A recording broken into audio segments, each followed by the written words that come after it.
Shalom Elohim, Bapa Yahweh Yesus Hamasya Elohim, Bapa Surgawi, Bagaimana Lahagu, dan juga Shalom Elohim buat Kings of the Kings, Pangeran Ilahi, Tuhan Yesus Kristus, Paditya Nugrahanto, dan juga Shalom Elohim buat Roh Kudus, Roh Kebenaran, Mempelai Ilahi, Ratu Adil, Bunda Fi Hamdani, dan juga Shalom Elohim buat semua anak-anak Tuhan dimanapun berada.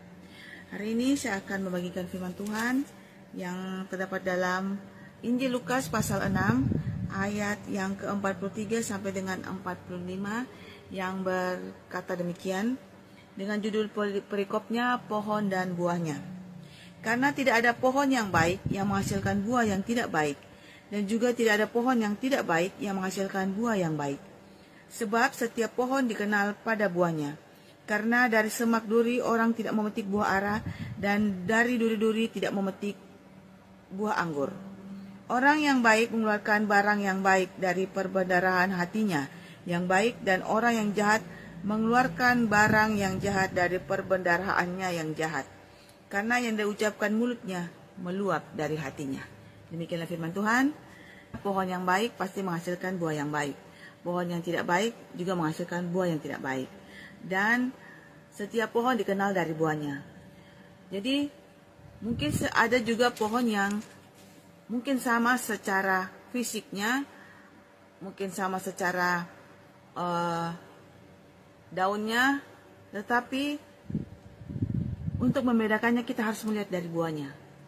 Begitupun dengan semua orang percaya ataupun yang mengaku percaya kepada Tuhan Yesus, kita juga harus melihat dari buahnya.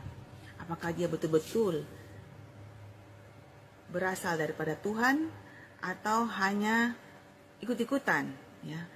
Yang paling mencolok ini biasanya para ahli-ahli Taurat atau ahli-ahli kitab, ya, yang mengaku percaya kepada Tuhan Yesus dan memberikan pengajarannya kepada kita.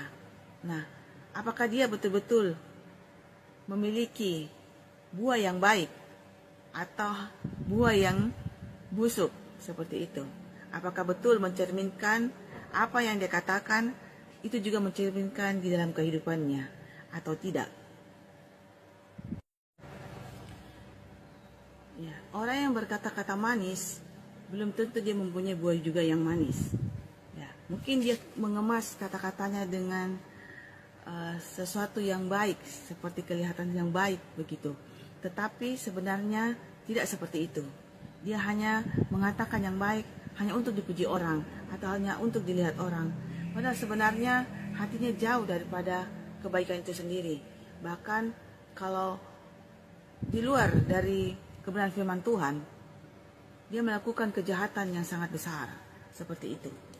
Nah, karena itu kita diajar Tuhan melalui firman-Nya yang sudah kita baca, bahwa kita melihat seseorang itu dari buahnya, dari sikap hidupnya, dari perkataannya, dari perilakunya, bagaimana dia memperlakukan orang lain, memperlakukan sesamanya manusia, ataupun bagaimana dia mengasihi Tuhan yang terpancar dari kehidupannya. Kalau dia mengasihi Tuhan, dia tentu akan mengasihi juga sesamanya seperti dirinya sendiri. Dia akan membantu sesamanya dengan tulus dan ikhlas, bukan hanya mencari pencitraan di mana-mana, bahwa oh, dia orang yang paling baik, dia orang yang paling bersahaja, dia orang yang paling saleh, paling taat. Tapi di mata Tuhan, dia itu seperti pohon yang menghasilkan buah yang tidak baik, ya. Seperti itu. Dan kalau orang yang berhati baik, maka kata-kata yang dikeluarkan juga akan baik, ya. Tidak pernah ada orang yang hatinya busuk mengeluarkan kata-kata yang baik.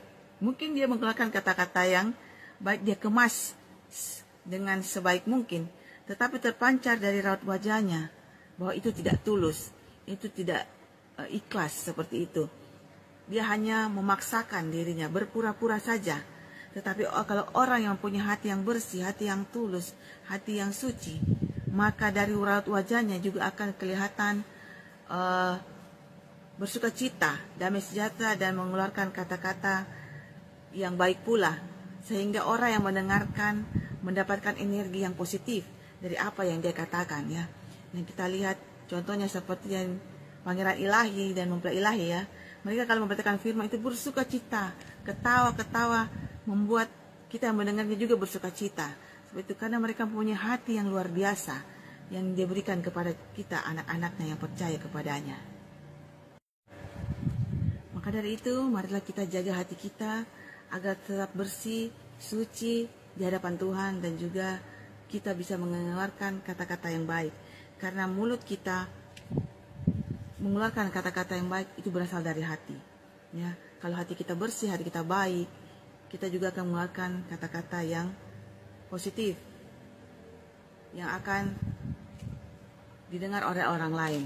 Nah, kalau kata-kata kita buruk, maka akan membuat orang itu kecewa, sakit hati, ya, bahkan akan mematikan karakter orang ya. Dari mulut kita yang kecil ini, ya, kadang-kadang kita melontarkan berkat dan kutuk bagi orang lain, dan itu tidak diperbolehkan ya. Tuhan tidak suka kalau kita mengeluarkan kata-kata yang tidak baik kepada orang lain. Nah, seperti yang sudah kita dengarkan firman Tuhan pada saat ini, bahwa orang yang baik mengeluarkan barang yang baik dari pembendarahan hatinya. Ya, maka itu jagalah kita hati kita, karena jagalah hati kita dengan segala kewaspadaan, karena di situ sudah terpancar kehidupan. Demikianlah firman Tuhan yang bisa saya sampaikan pada saat ini. Kiranya Roh Kudus yang terus memberikan pengertian kepada kita apa yang sudah firman Tuhan yang sudah kita baca pada saat ini. Saya terbatas dalam kata-kata. Terima kasih. Tuhan Yesus memberkati kita semua. Haleluya. Amin.